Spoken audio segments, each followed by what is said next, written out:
We are here with Royce White, the endorsed candidate of the Minnesota Republican Party for the U.S. Senate. Royce, I've been covering politics for a long time in Minnesota. You likely have the most unusual resume for an endorsed candidate for a statewide position in either the Republican or Democratic parties. What message did you send at the convention and beforehand to win this endorsement? Well, the message is one that is, I think, genuine, authentic, and I think that's what resonated with people the most. I talked about the obscenity of money in politics and just how corrupt our country has become systemically, institutionally, at a government level, but much broader as well. There's just an obscene amount of money that flows through D.C. We all know that special interest and lobbying is an issue. And I'm a person who just happens to come from a personal background where people believe that I'm not for sale. And I think for good reason. I had the chance to make at least $100 million conservatively playing in the NBA, but I took the opportunity to speak about mental health policy at my own detriment, my great financial detriment. It was worth it. The NBA has since changed their attitude and policy on mental health. So I won that fight from a policy standpoint and lost it from a financial one. But my point is, people in that room, they're familiar with who I am from conservative media, radio shows, podcasts, appearances on other podcasts, social media. And I talked about three fundamental issues that are the basis of my agenda as a United States Senator: border, debt, forever wars. And that resonated. Now, the party acknowledges your endorsement, but they say it comes with reservation. Any idea what that means? Have they explained to you what that means? You mean they qualified me to be nominated with reservations? Yes. No, the endorsement isn't with reservations. The endorsement from the delegates, constitutionally, part of our Republican Constitution, once the delegates make that decision to endorse a candidate at a convention, that's it. During the nominating committee's process, I was found qualified with reservations.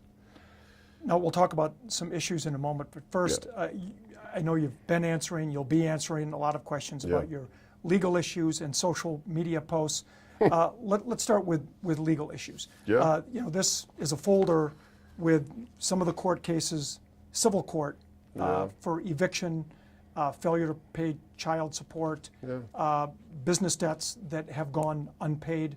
Good. What should people make of that, someone with a record like that who wants to be a lawmaker? Well, I think the country's $36 trillion in debt. I think credit card debt is as high as it's ever been. I think the average American citizen understands being in debt, honestly. I think the average American citizen understands having financial hardships. Like I just pointed out, obviously my professional career had a rocky and turbulent road that contributed to some of these things that are here. So I think the average American citizen understands that. I spoke to those things at the convention. Yeah, I have personal debt, things that I hope to be able to pay back at some point. I'm not totally able to at this point, but I want to be able to pay back. But I guarantee you this, that the debt or the shame around the debt will never reach a point where I would sell out the American people or the basic fundamental rights that are on the line as United States Senator. That I can promise. Will I ever be able to pay the debt back? I don't know. Hey, I maybe get hit by a car leaving this building today. But I guarantee you, if given the choice, I'm going to stand on the morals and principles and not kowtow. And you did acknowledge the debt issue at the convention in your speech that I listened to. And you also pointed out that one reason you're in debt is the mental health issues that you have dealt with. The MBA collective bargaining did not. No, wrong. Not the mental health issues that I've dealt with, the mental health policy that I fought for against the NBA. When I arrived in the NBA, there wasn't a single mention of mental health in the entire collective bargaining agreement. Yeah, and that's what I was getting at. Well, no, but make sure that's first, because when you say that I have an unusual resume, it may be unusual to some, but it actually has a lot of merit, because at 21 years old, I had the instinct to fight the NBA on a policy-based issue. And not only did I fight them, I happened to be found right. I was later vindicated by the change in policy. So it wasn't mental health issues that gave trouble in the NBA. It was me saying, hey, mental health is a fundamental and central part of comprehensive health, and the policy should reflect that. And weren't you fighting for that policy, though, because Not because you of had, mental health issues, okay, because of an anxiety disorder, a diagnosed anxiety disorder, general anxiety disorder, which is one of, if not the most common mental health disorders in the entire country. So I just, I don't like, I don't like when the media kind of tries to, and I'm not saying you personally, but I mean the media in general tries to, qualify it as issues as a pejorative. The mental health, the condition of mental health in this country is critical. It's a crisis. And many people deal with mental health issues. And to think that on face value, because my mental health, my public discussions about my own mental health struggles is somehow disqualifying to be a United States Senator, doesn't understand the demographic or the issue of mental health. Because I guarantee you, there are a lot of United States Senators there and congressmen and women that suffer from mental health struggles. and the reason I said mental health issues, it's a broad spectrum, because I realize there Yeah. are some more serious than others. True. I've had friends and family who have dealt with Absolutely. issues, Yes. generally without getting into specific Yes. diagnoses, but it is one of the things that you said in talking about the debt. You could have made a lot of money Yes. in the NBA. You chose a different path. I chose to stand on principle. I mean, the NBA knew that I was right at the time. They knew the lack of language in their collective bargaining agreement. They knew the lack of mental health policy. They even admitted it publicly. But their position towards me was, you're not big enough. You're not well known enough. When I say big enough, you're not well known enough. You don't have enough money, and you don't have enough important friends or lawyers to make us change it. We'll change it when we feel we have to change it. You're 21 years old from nowhere, and we don't have to listen to what you have to say, whether you're right or wrong. That was my first inclination of how politics works in this country as a young adult, and I'm thankful that I experienced that. And you say that you feel ultimately vindicated because now it is covered. Well, I mean, wouldn't you say that we have a mental health crisis in this country? Absolutely. That has blossomed since 2012? I wouldn't say blossomed, that's probably a bad word, but it's blown up even. It's become more known generally. Right, more acknowledged. Acknowledged, that's Yes. maybe a better word for it. Yes. Now, you once posted on your Twitter, now X Yeah. bio, Yeah. that you are, among other things, sexist, misogynistic, Yes. homophobic, transphobic, and anti-Semitic. Yeah. Are you any or all of those things? I mean, that's just ridiculous. I mean, it's like we have this alternative reality that we judge our public figures or, athletes, or now in this case, politicians by, where we can't be facetious or humorous. I was posting a list of all of the things I had been called that were ridiculous. That was the intention of that post. And for people not to, I refer to myself as a blackface cisgender man. I don't talk like that. These are obviously things that people had said about me. And each one of them is as ridiculous as the next. I'm none of those things, actually. But you understand, as when you're running for public office, No, I do not understand. people read that No, and sir, they I read do it for not what it's understand. they read it for No, what it's worth. No, Tom, I do not understand that. I understand that the mainstream media industrial complex in this country and the effect that it's had on the mind of the average American citizen often makes it gravitate towards superficial stuff like that to avoid and distract from real issues. And that's what the delegates of the Minnesota GOP understood when I spoke on Saturday. They understand that the issues I'm talking about, which we have yet to really touch on in this interview, the issues that I want to discuss from a policy standpoint around the country are much more important to them than some facetious tweet that I put out years ago. And it wasn't actually a tweet, it was your bio. So people read Does that that and they make want to it, go, does that who make is, it more significant? well, they want to say, who is Royce White? Like on my bio, I put a little Why background. are we even talking about me. the bios of social media? It's ridiculous. Well, because when People you put all kinds of stuff when in you their say bio. you're homophobic and anti-Semitic, No, that's listen. People put all kinds of stuff in their bio. People put OnlyFans accounts in their bio where they're selling nude pictures. The bio space, the real estate of the bio on social media is not any more significant than the things that you tweet on a daily basis, in my opinion. Again, I was obviously being facetious. I called myself blackface.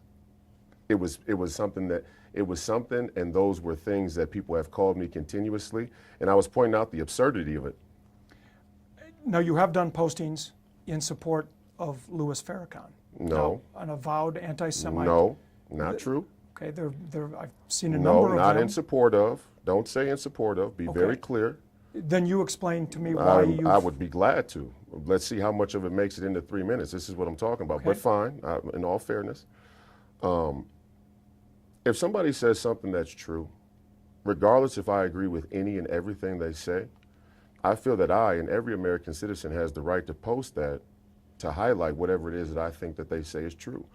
In the few posts or videos where I referenced a video of Minister Louis Farrakhan, what I was really referencing is this strange sort of circumstances where somebody like Minister Louis Farrakhan and Alex Jones had both come together in an interview setting where on paper the two couldn't be more different. And whether you like Minister Louis Farrakhan or you like Alex Jones or not, I thought it was significant that those two could put their differences aside politically and philosophically to come sit down and have a conversation with each other, in which most case, in most of that interview, they strongly agreed with each other on many topics. So in a bigger point that I made about Minister Louis Farrakhan was this. The Nation of Islam has always been an organization that promoted strong, young, disciplined men, young, educated black men, and talked about the problems in our community being one of a lack of discipline and education and other things like that. And I have to agree with that. Whether I agree with the Nation of Islam on a theological basis or I agree with Minister Louis Farrakhan on a political basis. He is an avowed anti-Semite, and people say that immediately makes what he says about young black men maybe not credible, as important or as credible. Well, I don't care what you call them. If you say something true, it's true. You could find me anybody who has any number. You know, get me an axe murderer who's on death row. If he says that it's 2 o'clock in the afternoon and it's 2 o'clock in the afternoon, what's wrong with me repeating it? Now, the Times of Israel posted an article a couple of days after your endorsement, talking about how you've defended Kanye West from the charge of anti-Semitism. Yeah. And at the time they said, white said Jews focus on the Holocaust to provide a victimhood cover for their own corrupt practices. True. You never said that? I did not say that. What I said was people use the Jews in the Holocaust to cover up for corrupt practices, not that Jews do specifically.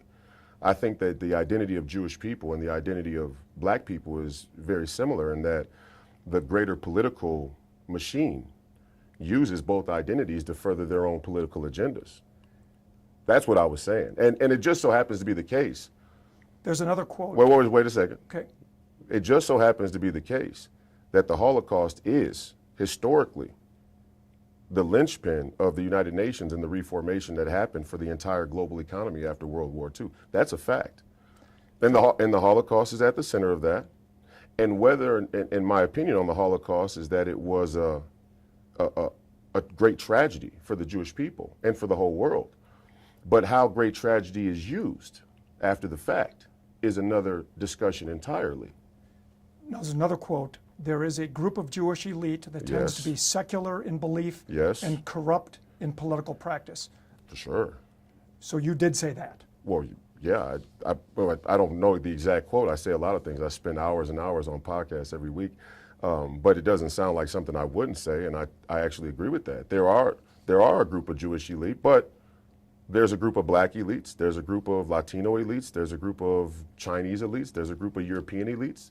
Every demographic of people or race of people or let's say creed of people has an elite. I don't know why I can't say that there's a Jewish elite. There is. And there's a black elite. And in fact, if you go through my history online or on podcasts, I'm much more critical of the black elite than I am of the Jewish elite.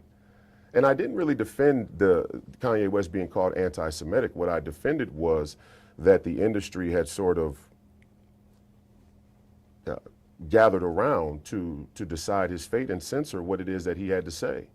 And there are a lot of people that may not agree with everything Kanye West had to say. In fact, I have a 9-minute rant where I question the overall, let's say, spirit of that time period where Kanye West said those things.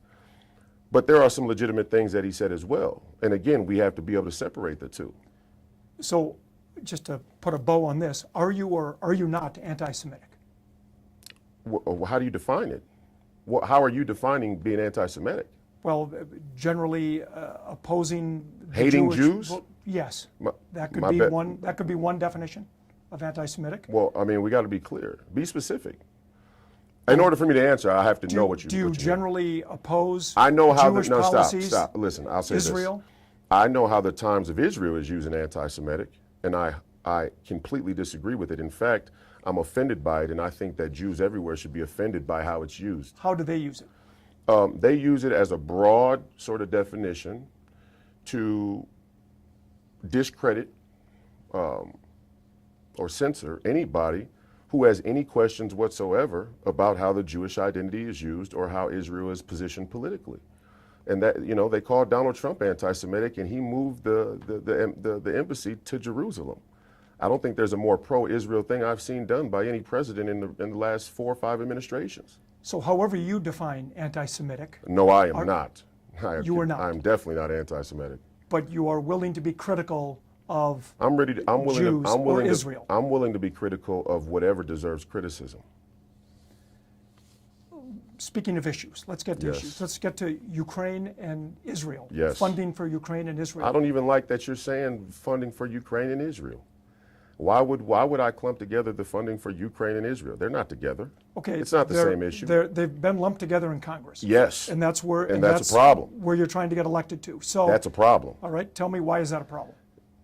Well, not only the funding for Ukraine and Israel, but just the general way that we clump together our military and foreign aid with all kinds of other legislation is an issue. A general issue that doesn't necessarily have to do with Ukraine and Israel, but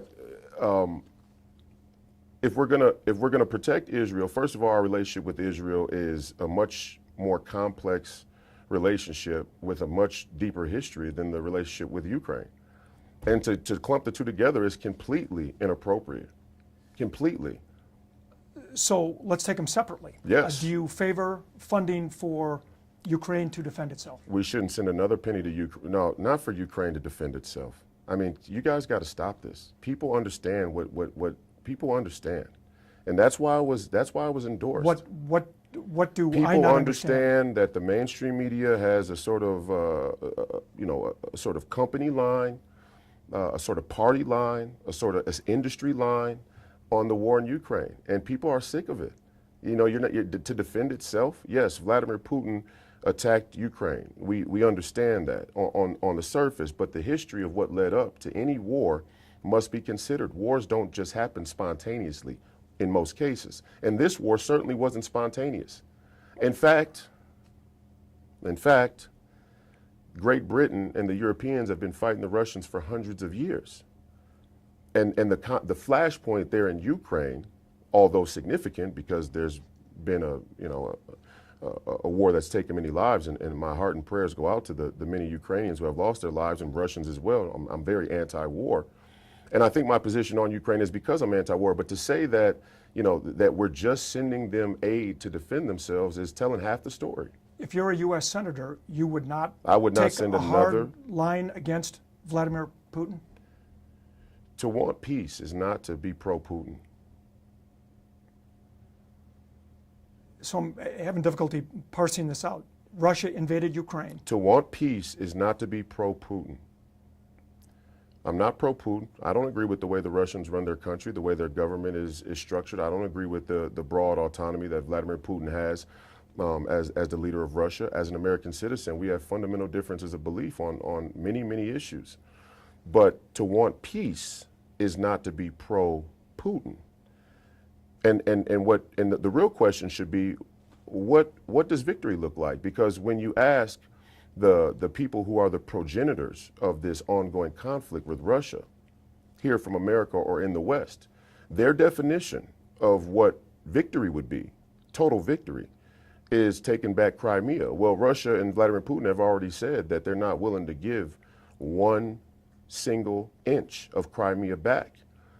And so now we're talking about a nuclear escalation. Am I willing to come to the table and negotiate terms of peace that would stop a potential nuclear escalation? Absolutely, I am. I think most people view the idea of victory in Ukraine would be the Russians simply withdrawing. You think it's beyond that? No, I don't think it's beyond that. How do you know that it's... Victoria Nuland and many of the other people, Victoria Nuland and many of the other international dignitaries who are involved in that conflict have said on the record that total victory is to take back every territory that Russia has occupied. And that would include the Donbass and Crimea. And those have been said to be red lines for the Russian administration, for the Kremlin. And so if we're gonna, sure, they should withdraw.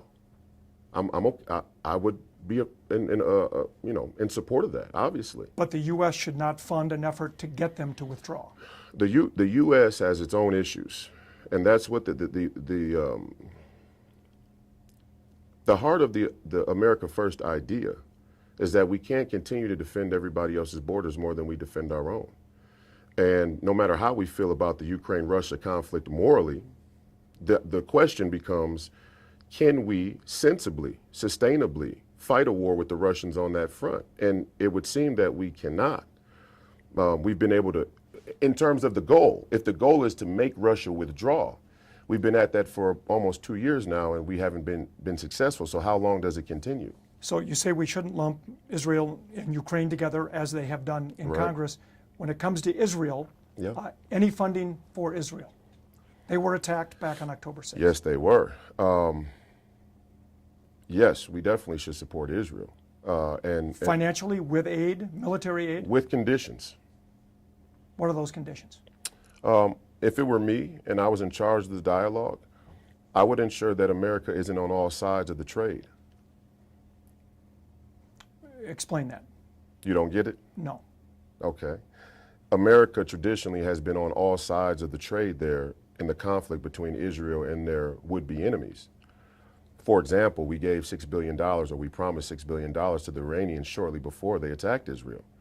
And even furthermore, there's an ongoing sort of global partnership, cooperation with other Middle Eastern countries that are on the rise sort of economically, the Qataris, Abu Dhabi, the Emiratis, and other people like that who we are very enthusiastic about having some type of economic relationship with. Yet we can't be certain if they are funneling money to people who would be enemies of Israel themselves.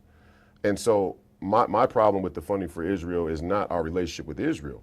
It's our relationship with all the other neighboring countries that makes it hard for us to understand if we're paying for both sides of a war. If we are, I'm completely opposed to that. So you would be in favor of some military aid to Israel with conditions? The conditions? With conditions. Our foreign aid should be with conditions across the board. That should be a fundamental tenet of the America First foreign policy. All aid and support should be conditional. Now, you had mentioned immigration a moment ago. Where do you stand on immigration policy in this country? Well, if you don't have a border, you don't have a country. What has happened to our country over the last 4 years, and well before that, strikes at the heart of a very, very dark sort of political game, in my opinion. Because, this goes down to a root issue about an idea like citizenship. And I'm proud of my country, and I'm happy to be able to run to try and serve this country as an elected official because I believe in its fundamental ideals. And one of those is citizenship.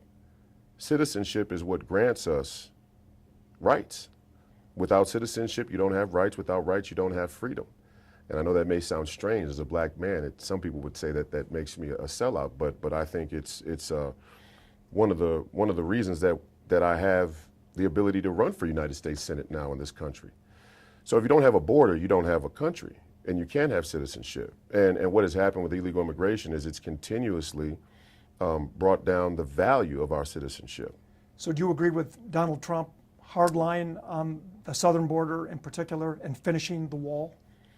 Well, we got to do something about the border. We can close it however we need to. I'm not so particular on the wall. I'm not opposed to a wall. I mean, they got a wall in Israel. Should there be a path to citizenship for people who come here For sure. who are not criminals, who are For not sure, absolutely. don't have other issues? Yeah, for There sure. should be a path to citizenship. Yeah, for sure. I mean, we don't want to close our country off to any and everybody, but to let any and everybody come across that border and say that we shouldn't even use the term illegal immigrant. Your persona non grata. MSNBC tells me I can't use the term illegal immigrant or else I'm a xenophobe, but then they can call me crazy. I think crazy is way more insulting than saying the fact that people who come across the border illegally are illegal immigrants. Let's talk about a couple of other issues. Where do you stand on taxes? Yeah. Would you vote for any tax increase? Would you Are there reasons why you can raise taxes to pay for, let's say, mental health insurance, those types of things? Is there anything you would be in favor of raising taxes? I'm in favor of making the government smaller. I think when you raise taxes, you make the government bigger by default in many ways. And I'd like to get the government out of the lives of American citizens as much as we possibly can. One, because I think they've proven they've done a pretty bad job, but two, there's an even bigger threat on the horizon where citizenship may completely disappear. And it could be through any number of mechanisms, taxes being one of them. So I'm opposed to raising taxes on the general. You're a lot further away from needing Social Security than I am, but Yeah. they've been talking for years that Yeah. it's almost Dried bankrupt. up, It's right. almost insolvent. Yeah. Would you be in favor of raising the retirement age for eligibility for benefits, or do you have any solutions for fixing Social Security? Well, it's a tough question. I mean, we have $172 trillion in unfunded liabilities in this country, $36 trillion in debt. I would be in favor of nationalizing the Federal Reserve.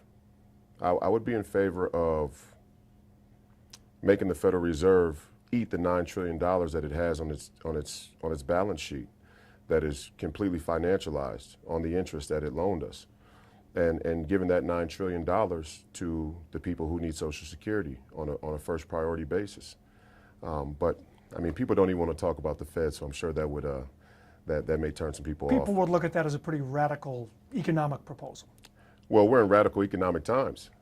I mean, one thing is you can't have a country if you don't have a border, but if you're $37 trillion in debt and taking on another trillion every 100 days, I see that as radical. And I think many financial experts see that as radical, which is why they're cautioning that the economy and certain things are in very stable condition. Are you prepared to run in a primary if Joe Frazier or another candidate emerges to run in the August 13th primary? Well, we're prepared for any and everything. It's politics. Now, you said at the convention, you acknowledged you don't have much of a campaign war chest. You've Yeah. got very little money. And I know you think money is corrupt in politics and people get bought and sold. No, I don't But think you that. can't- No, I don't think that. Okay. But you can't, very few candidates, Jesse Ventura might be Let's one be exception. clear though, Tom. I don't think that money is obscene in politics and politicians get bought and sold. It's a fact that politicians are bought and sold. It's not an opinion. Can you win a modern day campaign without any money? Amy Well, they said I Klobuchar couldn't. will They have said I couldn't millions. win an endorsement without money. That small group of people in an auditorium Yeah. is a lot different No than doubt. But out you'd be on- surprised how many people said that I wouldn't be able to win an endorsement without money. So do you plan to not raise money? No, of course we'll raise money, but the point is not that we don't want to raise money. The question is, what do we have to do and what do we have to give up to raise it? Who do we have to go to and what do we have to promise? That's the question. And that's the question American citizens should put on trial for every single person who runs for public office. So would you pledge to only take individual contributions and not from PACs and those types of things that have corporate ties? Yeah, I'm very against lobby money. Yes, I was clear about that. And I think we're going to raise some money. I mean, I do think we're going to raise some money. I don't think we're going to raise $250 million for a 4-week runoff. I mean, the Democrats have, Raphael Warnock raised $250 million in a 4-week runoff in Georgia.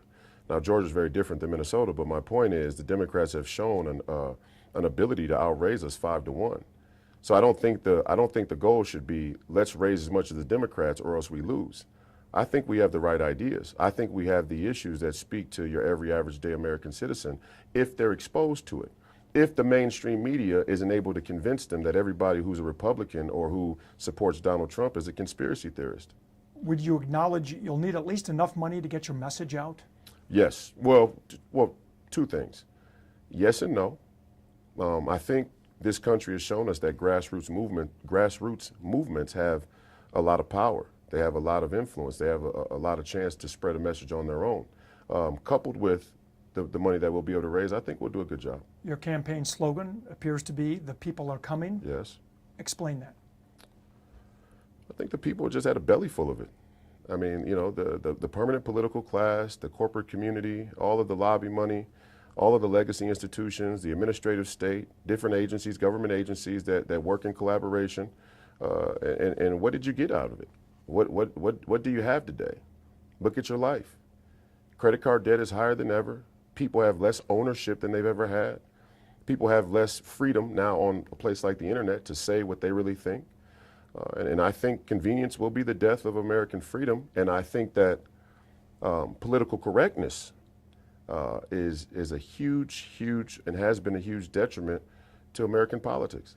Some of the things you just said, some people would argue you could describe the Republican Party that way. Which ones? The things about the money, the Oh, business ties. Oh, for sure. That's the party that just endorsed you. Well, for sure, yeah. I mean, what are you saying? Well, would I agree that the Republican Party is also involved in the bad end of money in politics? Of course. We call it the Uniparty. You... Well, hold on, let's be clear. There's no... And the people who support me from the grassroots, not only in Minnesota but across this country, we're under no illusion that the Republican Party is some saintly institution.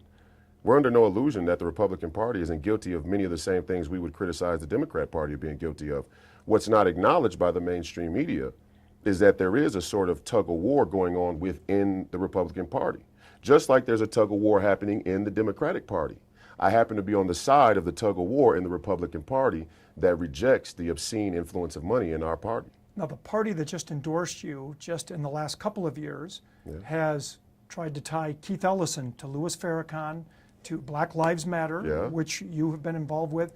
And no, stop. Have you not organized rallies for Black Lives Matter? Black Lives Matter? Absolutely not. That is 100% false.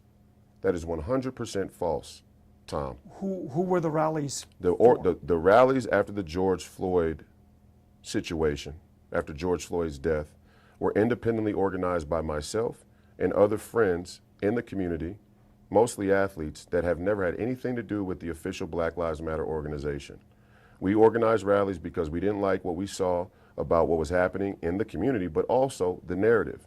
And I led that initiative. And that initiative did not focus on police brutality so far as we could bring people's focus to broader issues like the Fed. I led 10 protests of thousands of people, and we always made sure that we stopped at the Federal Reserve. And Black Lives Matter and I have a huge difference of opinion on politics, and they were very critical that I even had the audacity to step up and organize my own protests independent of them. I've never been involved with Black Lives Matter. Everybody who puts a t-shirt on that says Black Lives Matter is not a part of that organization. That's not true. The ties to Louis Farrakhan and Keith Ellison. Okay. The party that just endorsed you tried to tie him to Louis Farrakhan to keep him from getting elected, and now you've been endorsed by that party. Do you find that to be hypocritical? No. I mean, I would have to look and, first of all, I had to go back and check exactly what their criticism was of Keith Ellison in respect to Louis Farrakhan. If it was that he shouldn't be able to acknowledge Farrakhan when he tells the truth anytime he does, then I patently would disagree with that. I'm not a partisan hack. If Keith Ellison says it's 2 o'clock in the afternoon, and it's 2 o'clock in the afternoon, I'm mature enough to say, hey, Keith Ellison's right. But if Keith Ellison says that this country should continue to walk in the direction of socialism or communism or any of these other sort of progressive and leftist policies, then I disagree. And I think where I would say, without knowing the details, that where Republicans have been critical of Keith Ellison in promoting somebody or being associated with somebody like Farrakhan is where the political continues to move drastically left. That's what I would say without knowing the details. And again, speaking of the Republican Party, here's something you tweeted in November of 23. Yep. A lot of these neocons and rhinos, Republicans in name only, don't like Louis Farrakhan, not because he's Muslim or anti-Semitic. Right. They don't like him because the Nation of Islam has always preached for young black people, particularly young black men, to act like they have some damn sense. Although these conservatives complain about the crime in America, they enjoy the convenience of scapegoating their own cuckery through that issue. That's funny, isn't it? It's interesting. Okay. But you seem to be very critical of the Republican Party here. Again, No, the party no, that let's just be clear. endorsed you. No, let's be clear. The Republican establishment in this state and all across the country has, for a long time, been greatly disconnected from its voter base. And that was the advent of Donald Trump and the MAGA movement, that the voter base of the Republican Party has long been frustrated with the establishment or the leadership. Now, I'm not talking about Minnesota specifically, but I'm talking about the Republican Party on a national basis. And that's reflected in what the people have said and why Donald Trump had the success that he did. What is a conservative?